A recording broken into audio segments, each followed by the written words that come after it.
Hey, we're Rhett and Link. Hi, I'm Liza Koshy. Hi, my name is Markiplier. Hi, I'm Hart, and welcome to Creator Support. Sarah McCookie. How do you guys define success, and how did you know you made it on YouTube? I'll never say that I've made it. Like, I'll never have a moment where I'm like, yeah, this is it. I got my start in 2011. There wasn't success on YouTube. I was just happy that I could create content and post it and that people like to watch it. I define success by doing what makes you truly happy. For me, success is derived by the amount of pride I take in the work that I do. At Lillian Samms asks, your opinion is very needed. How many times a week should I post a video on YouTube? As many times as you can mentally, physically, and emotionally handle. Whenever you have something worthy of sharing, if you put up garbage, you're going to feel like garbage. Are you going to be completely beholden to the expectations set by content-hungry teenagers? Or are you going to set out a creative path and lead your audience?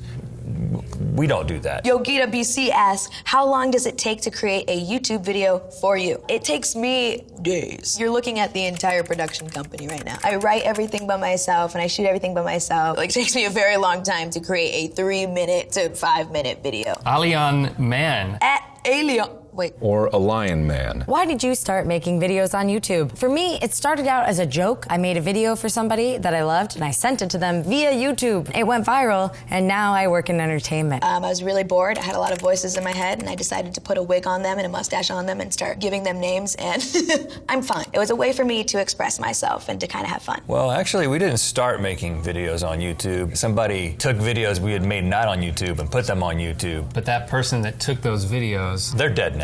I started making videos because I didn't like where my life was going. I was at a low point.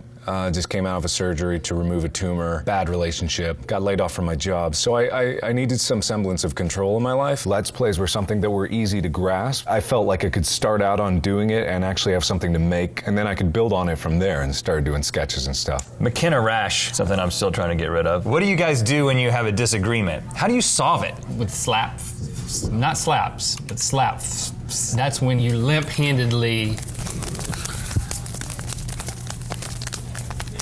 I give up. I won that creative argument. Next question. Okay. At Liza Koshy, I know you get this a lot, but I need advice. I really want to start vlogging, but I hit some mental roadblock every time. Help. Set aside the time that you have for writing or creating, and set aside some time for really believing in yourself and loving yourself and appreciating what you do. Ari Aru, since I'm about to reach 1K subs in a few months on YouTube, how do you want me to celebrate it once the milestone is reached? However you want to. I tried to do the cinnamon challenge and I ended up inhaling cinnamon and I had to go to the doctor afterwards, so don't do that. One time I hosted a 12-hour live stream called Thankathon. Congealed pork blood in a taco would be a great way for you to celebrate. At Meg Dragon, I would love to hear more about the mechanics of it all. How long does an idea take from conception to posting? Tell us nerd stuff. Nerd stuff, please. It's all in my head and I'll start giggling. And then it's some form of a dick joke that usually gets tapered down into an idea where I can make it a punchline of a video. We have to produce so much content at this point that no one has the balls to say, I don't think that's a good idea. If I have something that is appropriate for 280 or less characters, I do Twitter. If I have a video concept, I do YouTube. And so now what happens is we're just like, yeah, that's great. And then we do it. And if it's not good, we just have another video the next day. Get over it. At 1214 McGuire, may I ask, if all people, how did you get into the Pro-AMs? Oh, the Pro-AMs, that's the Fortnite tournament. I was very curious about that myself. I'm a big guy for charity. I do a lot of charity events, so I think that was the main reasoning for it. Reagan Langert asks, how did you create your characters like Helga? ILYSM, which means I love you so much too. Helga was something that I actually created among my friends. Sounds like a Russian character, but I don't know where she's from. I ain't gonna say where she's from because that might offend someone, so, you know, I'm just gonna refrain from that. I think the voice for Helga came first, and then kind of her, like, interesting hunchback that comes along with it. It's kind of like a mother that has been through a lot of stress and never got massaged. At Kimmy Couture. How do YouTubers make money from YouTube? Someone told me they are paid for subscribers and views. Question mark. Views? Or do they just get paid for ads and collaborations? I don't think you get paid for subscribers. Which is sad. You do get paid for views. Advertisers pay to have their ads shown in front of YouTube videos. They don't specifically sell to you, they sell through YouTube, through YouTube's ad system. You get a share of that. It's like this. You have a fraction of an amount. There's a bunch of factors factors outside of that have nothing to do with you that affect whether that fraction is bigger or smaller. The other way is brand deals. You work specifically with a company to make money. The other way is selling merch to your fans directly, or other things like music on iTunes or whatever have you. And then there are some people who are experimenting with a donate button. Have you heard about this? I didn't know about a button. Yeah, it's a donate button. Donate what, though? I think it's old clothes. At Dom Callen. Dom Callen. Does YouTube Red bring any revenue for creators? Yeah, it does. You get a share of YouTube Red revenue based on watch time. People have a subscription to YouTube Red, and then that's split among creators dependent on watch time. We have at MadXStitcher. How did you come to terms with the idea that strangers on the internet probably want to sleep with you? That's so sweet, they do. I am taken and spoken for, so thank you, and I appreciate it, but go away. I think that's a big compliment, and no, I'm just kidding. That's really creepy. If you want to sleep with me, you're also sleeping with my wife and my dog. I do have a California king, so I do have room in my house. I don't think you ever really come to terms with that, man. You're just like, really? Wow. You got great taste. At Salvi B, I was wondering if you had any advice on changing video titles a week or two after posting as a way of A/B testing. Any thoughts? I have changed my titles before. We do this, but you didn't hear it here. The first day that a video is posted is going to be the most important. Think about what you would click on YouTube and then title it that. If you feel like changing something up, change it up. Do it. Why not? What you have to do is be confident in the decisions that you're making as a creator. We actually don't wait a week or two. We wait like an hour or two. Since those are the only things we can change, and those are the things we do change.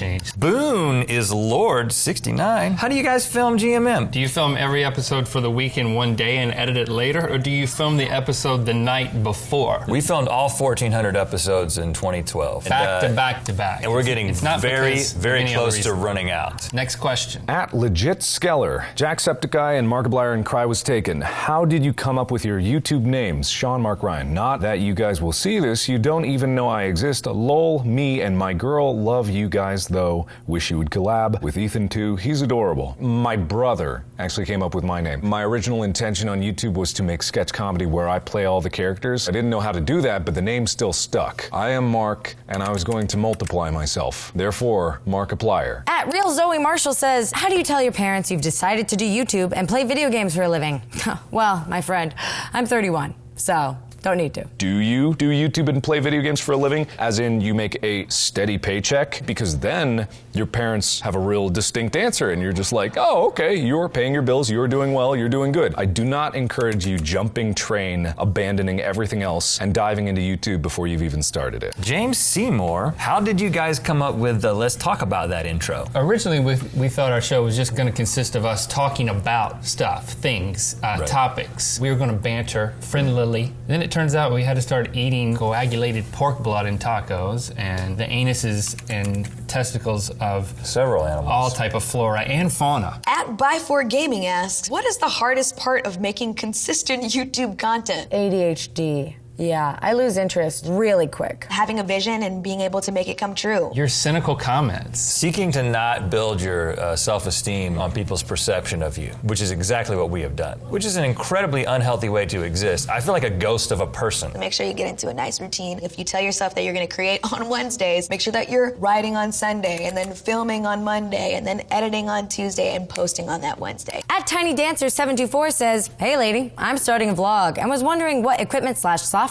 you like to use for your videos. TY, which also means thank you. I got my start using literally my webcam on my laptop. I shot in Photo Booth and I imported it into iMovie. Now I have a Canon 60D. I have a Rode onboarded mic, and I edit in Adobe Premiere. At Chicabika, what's the best video you ever made we've never seen? Corrupted, deleted, or never uploaded. I didn't upload it because it was inappropriate. No, I'm just kidding. Honestly, any video that I have chosen not to upload was boring. There was an entire sketch that we filmed. We only needed one shot left. The SD card that it was all on just disappeared. The backups that we made to the computer were all corrupted. Sometimes you're gonna make some things that you're not the most proud of or that you're not super into. It's fine, just keep creating. We need to consult our PR person. Should we tell the story about...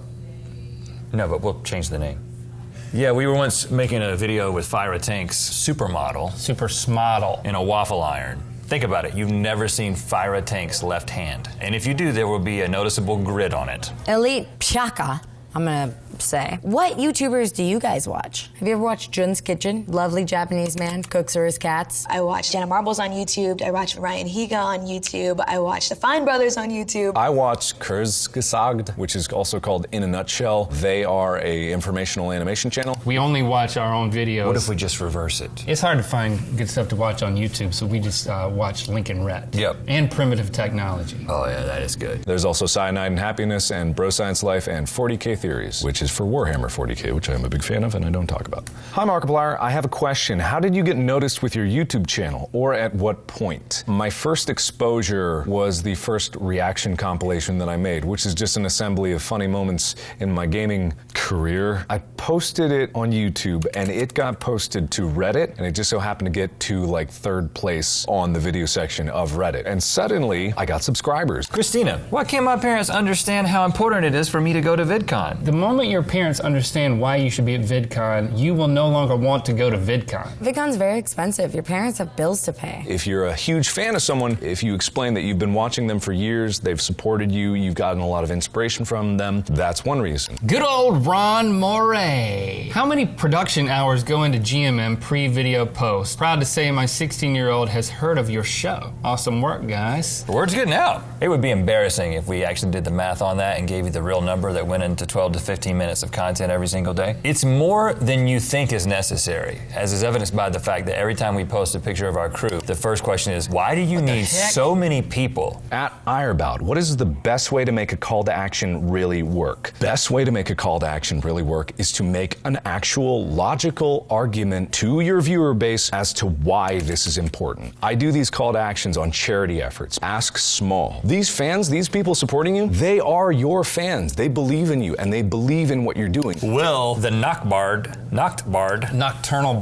Am I a bad human being for feeling super aggravated when someone tells you to like and subscribe more than once in a YouTube video? I feel like creators should focus on a good impression instead of begging for subs. Maybe I'm just tired and grumpy today. I completely agree with you. We do it in every single episode. Thanks for liking, commenting, and subscribing. We do it once. I understand why you get super aggravated by it, but it's a way for a creator to measure whether or not a new format that they're testing out is working. I feel like if the content is good, it will stand on its own. If the videos are bad, leave. Don't watch my stuff. If you enjoy it, I'm gonna keep pushing myself to make better stuff. And that's what should matter. Well, thanks for all your questions. I don't usually give advice like this, but I do have some knowledge in my head. If you enjoyed this video and want to see more support from creators, click like and subscribe. Also, make sure to keep doing what you love and creating what makes you happy and others. Thank you so much for watching. Bye-bye. We didn't help anybody. We helped one person. Someone named Patrick, I'm sensing. Patrick, this was for you.